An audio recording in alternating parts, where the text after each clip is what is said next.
Hello. Good evening. Kamusta po lahat? So, yan mga guys. We are once again here for our daily devotional. So, for today, praise and thank God. Naging productive tong araw na to. Bagamat sobrang busy kasi pumapasok na si Bagets. Pero pumapasok ako sa work after. And kanina, bago ko umuwi, ay nagkaroon kami ng D-group or discipleship group sa aking mga fellow single moms. So, Bible study about the message last Sunday. So, yun, nakaka-bless ang fellowship, syempre yung mga sharings ng bawat isa, yung mga pinagdadaanan ng bawat isa. So, ayun guys, andito na tayo sa Acts chapter 4 and it's about tungkol to sa talagang kumikilos na yung mga disciples spreading the gospel and proclaiming Jesus, the power of Jesus. Kasi dito nagpagaling sila ng nagpagaling sila dito ng lame or lumpo si Peter. So, napakaganda ng Book of Acts kasi dito talaga, Acts kaya nga Acts eh. Yan yung New Testament church. So, ito yung pagpo-propagate nila ng church or dito nag-start yung early church noon.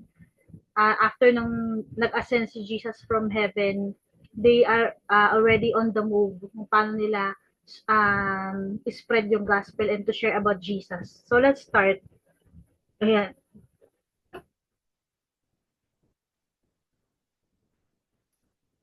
Ako lang.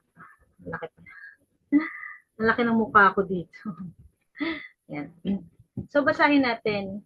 Acts chapter 4, verses 1 to 22. Peter and John before the Sanhedrin. So, ito, the priest and the captain of the temple guard and the Sadducees came up to Peter and John while they were speaking to the people. They were greatly disturbed because the apostles were teaching the people, proclaiming in Jesus the resurrection of the dead. They seized Peter and John and because it was evening, they put them in jail until the next day. Grabe, no?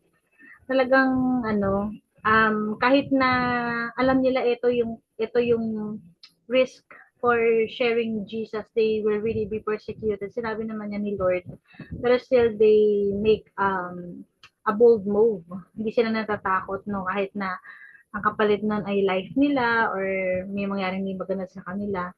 They still do their part to proclaim the gospel of Christ. So yan, but many who heard the message believed. So the number of men who believed grew to about 5,000.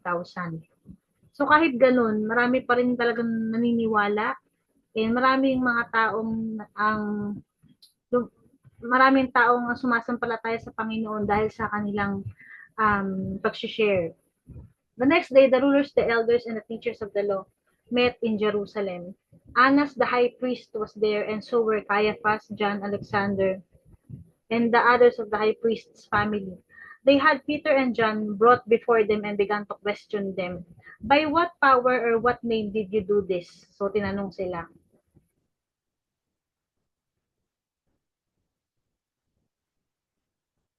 Then Peter filled, ano ba to? Then Peter filled with the Holy Spirit, tapan. Ano ba to i-ano? Yan. Ay, pwede palang i-move. Okay. Then Peter filled with the Holy Spirit said to them, rulers and elders of the people, if we are being called to account today for an act of kindness shown to a man who was lame and are being asked how he was healed. So nagpagaling na kasi sila dito. Then know this, you and all the people of Israel. Sa chapter 3 yun. Hindi ko lang nagawa ng devotion kahapon. It is by the name of Jesus Christ of Nazareth, whom you crucified but whom God raised from the dead, that this man stands before you healed. So, dito, habang binabasa ko to, parang ini-imagine ko yung boldness ng ni Peter while saying this and having all the confidence and authority declaring Jesus in public. Without hesitation and bold talaga. Hindi natatakot, 'di ba? They aren't afraid, 'di ba, to share about Jesus. Jesus is the stone you builders rejected, which has become the cornerstone. Salvation, itong ganda nito. Salvation is found in no one else. Gusto kong i-highlight to. Ito, I like this verse so much. Salvation is found in no one else. But for there is no other name under heaven given to mankind by which we must be saved. Wala daw, salvation is found in no one else. So, isabihin no, talagang si Jesus lang, sa kanya lang matatagpuan yung kaligtasan. When they saw the courage of Peter and John and realized that they were unschooled, mga di nakapag-aral, ordinary men, they were astonished and they took note that this man had been with Jesus.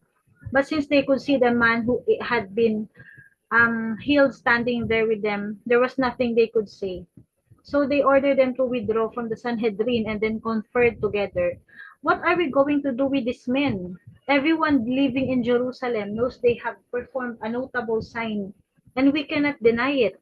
But to stop this thing from spreading any further among the people, we must warn them to speak no longer his name.